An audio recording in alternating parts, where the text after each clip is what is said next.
Man, what it is, man, you tapped in with Big Cain, Ace McCain, Cain versus the world, however you know me. You here today tapped in with Above It All Network, here for the exclusive Texas Bred interview, not with me, but the whole gang. Above It All Network.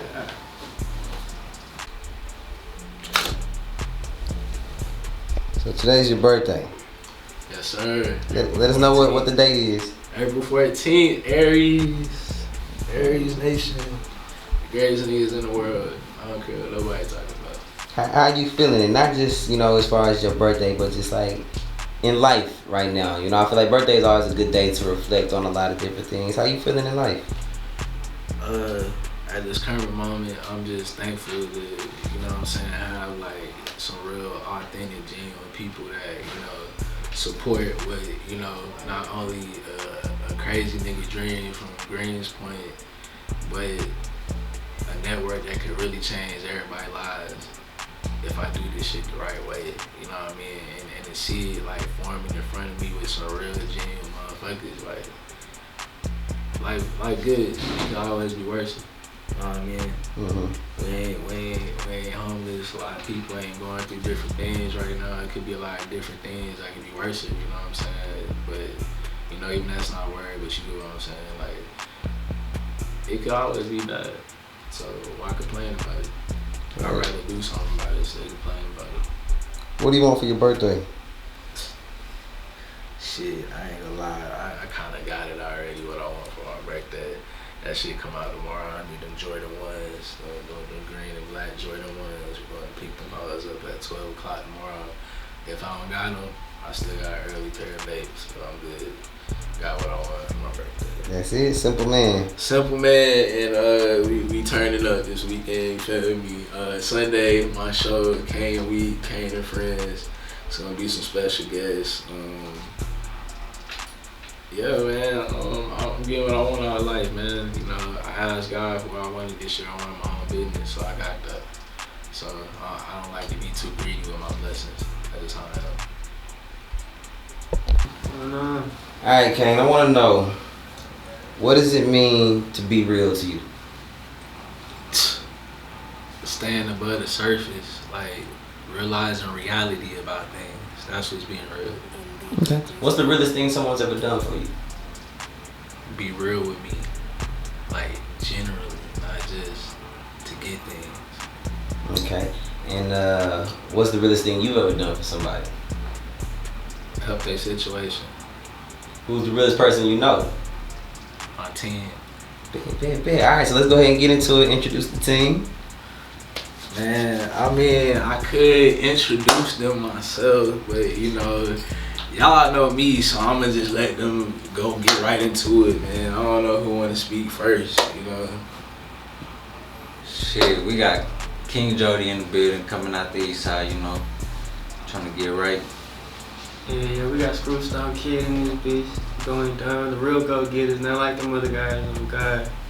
It's Nick Dash FWM from Filling the Blank. That's how I give you the picture thing. Fuck with me. Hey, man. So this is the network. This is not even a whole network. Right. We just showed up with a couple of the guys that, really just been working, putting in, extra work, shout out, Poochie, the rest of the team, they ain't here, LT and Prince, it's a lot of people we can name drop by today, but just know the network watching. Okay, but that's what everybody's here representing today is the Above It All Network. Alright, Ben, so tell me how it got started. Shit, man. Actually, before you tell me, because a lot of people don't know, what is the Above It All Network? Okay, Above It All Network is a network I actually established with my artist that passed away, rest in peace, True BP. He is definitely a big artist that, came from, the other side of town, which would be considered, like a different, like, southern part, like the countryside of Texas, like that. A lot of people would know him from Conroe and, further, and he just had an impact on the city, man, and we had a plan and discussion to make Above It All before he passed, and, he didn't get to see it through, but we holding it down here still. So, you know, I made a network out of the situation, not just out of what I did, but also the different things that I help with artists, you know, whether it be touring, managing different services of that nature, or, you know, just helping them with a project, doing rollouts and different things of that nature. Okay. Where you from? I'm from the H, man. I'm from Greens Point. This 7 on my neck, man. Y'all be seeing all these 7s, like 1700. That's me, man. But all the way to the north too. I was in Acres Home, and I was in Greens Point. So it's just north side in general. You know what I mean? Okay, what school you went to? Shit, man. Anywhere from Stovall to Caraway. You know, if you're really from Houston, you know these different places. Also Hoffman, man. I was there for like 7th to 8th grade. Then I was supposed to go to Ike, but right when I enrolled out and went to Atlanta, man. Okay. So pretty much your whole life here in Houston. Yeah, man. Houston got my life, man. But to be honest, I can't say whole life. I honestly been back and forth between Houston and Atlanta my whole life. So Yeah. Okay. So tell me, what was high school like? What were you into back then? shit, man. I went to high school with the infamous, the Bigos, y'all see everywhere. Rest in peace, my brother Takeoff. We used to be clowning, smoking, getting lit. You know, it's typical shit you do as high school students, but niggas was doing this same work ethic that you see now. You saw what he was doing, you see what I'm doing. Like, we always talked about this as kids, man. You know what I'm saying? We was in the studio then, but you gotta understand, if you really was from the north side, like, it's different than like what be going on out there. It's almost like a black Hollywood to an extent, you know. Were you making music in high school, or? Of course, I was on the talent shows and everything. It's probably on YouTube somewhere. I'm gonna drop the link one of these days. Yeah, we gotta check that out. We gotta check that like, out. Cain at the talent. So when did you first start doing music? Since a kid, but like really probably when I was like 6, 7. Mm-hmm. You know, I wasn't good, of course not, but you know, typical Houston stuff. Like if you from Texas, bro, your big cousin's gonna make you hop in the cypher and freestyle. It don't matter what you do. You don't gotta be a rapper. He's gonna hop in this whole little D for sure. You know, start beating on the table. Typical rundown, like we in the classroom with the table and the pencil. Like, and you gonna have the flow and shit. Like, that's how I go in Texas, bro. Everybody hop on the flow. You might get a media person to a radio person to anybody. Like, everybody know how to freestyle in Texas for some reason. So back then, was your main focus music, or were you still thinking about, you know, promotions, management, A&R, stuff like that, or you just music at that point, just rapping? I mean, truth be told, like, I'm more of an artist than anything. Like, me being an artist is what got me established to be able to offer these opportunities for different artists and different things of that nature. A lot of people don't know that. Like, I actually had a deal when I was in high school in Atlanta. Like, nigga, like, really the sign, I've been doing the distribution and stuff like that since back then, you know what I'm saying? We had tapes with DJ Ray G and all these big DJs that was big on the north side. So it's like, I got a taste of that being on live mixtapes. That was like the big streaming platform back then, like how people have different streaming companies, you know, today, like Leafy and more different places, United Masters, you know. So, you know, I done had a taste of that early, so, and anybody really went to high school with me on the north could vouch for that. Like, you know, it was cool, but at the end of the day, like, even though I was getting to taste this, like, I knew quick, like, you gotta do more in this music stuff to get more out of a bag when it comes to this industry stuff. Like, it's cool, but it wasn't like people was making it seem. And when I figured that out early, that's when niggas started getting in trouble and shit, kicking doors, doing all reckless ass shit. Like, I had to eat, I had to feed my family. So what made you want to start helping people more? You know, because what you do takes a lot of energy to give out. That's energy you could be giving back to yourself. Oh, and I do that now. But I'm glad you spoke on that. Like, I'm not gonna sit up here and say I'm more of helping artists like I was back then, because I have had, you know, I feel like a lot of managers, A&Rs, or PRs, you know, because I play a lot of different roles and a lot of different hats. They don't get to talk about like the different things they actually go through with artists. They don't get to talk about the failure side, about what went down with the artist. All you get to hear is about the success rate, or if the artist doing good, or when the artist complaining. But you don't rarely get to hear the manager side of things, or how they feel. Like, it is a lot of time and energy. And a lot of these artists is just ungrateful as hell. To be real, your manager not supposed to be doing 5 things. So if you do got a manager that's doing that, you need to do the utmost respect and make his job easier for you. You know what I'm saying? Like, y'all be expecting as soon as y'all get a manager, he supposed to be your road manager, he supposed to be a publicist, he supposed to be an A&R. No, those are completely different jobs, in case you guys don't know that. Like, that shit is like real. Like, you know what I'm saying? Like, just be thankful more. Like, you being humble and you know, you really tapping in with your people and just doing stuff out of the kindness of your heart would take you farther than, you know what I'm saying, just trying to get a lump sum out of somebody out gate. Like, I done a lot of free that's done brought me money, and then done a lot of things that I done got money from that have not brought me no opportunities at all. Like, you gotta learn how to balance it out. And I feel like a lot of people don't just be knowing how to do that. But overall, like, I love it. Like, you know, why would I not want to help somebody not go through the trials and errors I had to?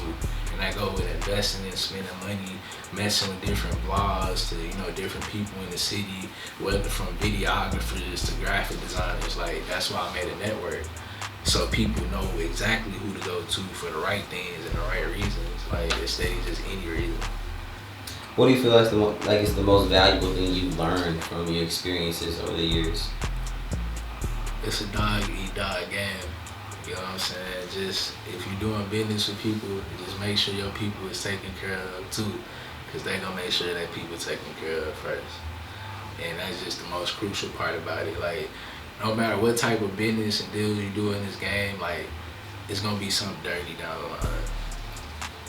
You got any stories about how you have been done dirty? Because I know it happens to a lot of us. Any you can share without saying Should too I much? incriminate you, nigga? No, Right. Like, what's the time that and it taught you a lesson out of it? Not like, oh man, I just took an L, but I took an L, but I really learned something from it at the same time.